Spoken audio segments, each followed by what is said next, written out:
Wow, it's so cool that Samus Returns is getting a collector's edition. What's this? Europe has a different version. I am so jealous of you, Europe.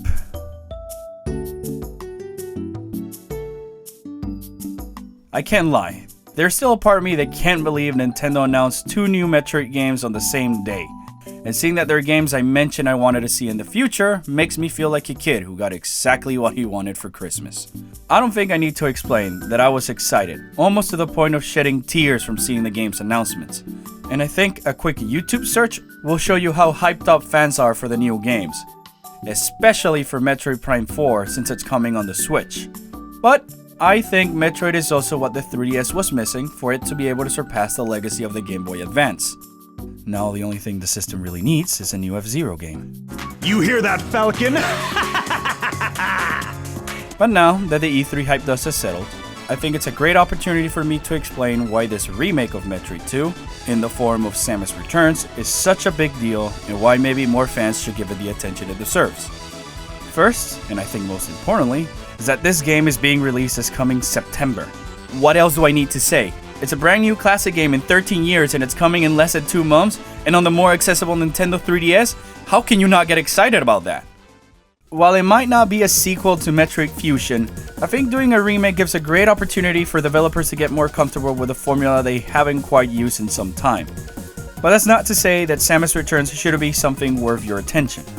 In a world where remakes, reimaginings, and HD ports are becoming quite a trend, I think this Metroid game might work as a great reminder to gamers on what they should expect from future remakes.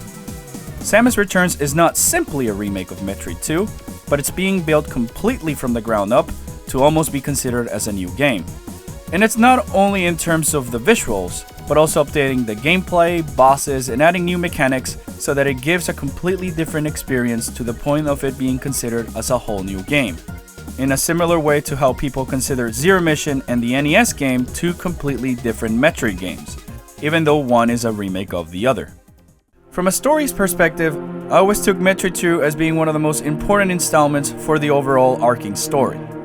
After seeing how deadly the Metroids could be on Seves, the Federation decides to send Samus to exterminate the entire species on their home planet, so that they may never be used for evil again. And after her trip down to planet SR-388 is where Samus truly discovers some of the Metroid's most dangerous abilities as they start morphing into their stronger forms. And it's because of this decision that the space pirates decide to steal the baby Metroid at the beginning of Super Metroid, and later cause Samus to get infected by the X-Parasite, thus kickstarting the events in Metroid Fusion. So the mission in Metroid 2 can be considered as a turning point for the franchise itself. Not to mention Metroid 2 holds some significant value for the series, since it introduced many of the items that will become staples for the franchise, like the Spider Ball, Space Jump Boots, Spacer Beam, and even what everyone can consider to be the most important power-up in the franchise, Samus' iconic Varia Suit. Yes, I am aware that you can get the Varia Suit in the original NES game, but in that game, your armor only changes from orange to pink. But since Metroid 2 was released on the original Game Boy's glorious lime green screen, the Varia Suit was given a bulkier design to make it visually different from the standard Power Suit. This detail was later acknowledged in Zero Mission, with the regular Varia Suit being a palette change from the Power Suit, and you later acquire the legendary Varia Suit, which feature the rounded shoulders. The detail that has me the most excited is the idea of possibly learning more about the history of the Chozo on planet SR-388, and maybe getting a bigger insight on the Metroid's evolutionary traits. Perhaps we get to know the differences between Metroids who are born from X compared to those from Beta rays from a game's perspective. And in an age where there are many indie games that are based on the formula created by Metroid, I think it's great to finally see the return of the series that has inspired so many developers and gamers alike. I think it will be very interesting to see if Samus Returns introduces any new mechanics that upcoming developers can take note from, or see if Nintendo took any ideas from the countless homages made to the series in recent years.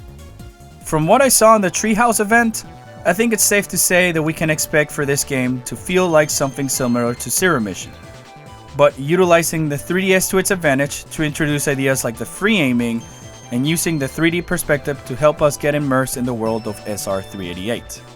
And lastly, just in case you didn't know, the trailer for Samus Returns is available for download on the 3DS eShop. so you can get a feel for what the game looks like in 3D, and I do recommend giving it a look. The triumphant return of Samus is right around the corner, and it's only a matter of time for us to be able to return to the depths of SR388, and I sure can't wait to see if any new mysteries awaits us there, and see if we get a deeper connection between Samus and the baby Metroid. Hi everyone, Albert here, and I wanted to take the chance before the credits to thank everyone for helping me reach over 400 subscribers. Their journey so far has been quite exciting, and the support I've received has made all the difference. I will continue to make videos covering anything regarding the 2 new games, and maybe do some topics based on the suggestions some of you have given me through the comments. So expect to see new content in the near future. If you want to learn about updates regarding the channel, make sure to follow me on Twitter, where I try to post regular updates on the productions of my videos. As always, thank you so much for the outstanding support and feedback all of you have given me, and I do hope you look forward to the next videos. Thanks for watching.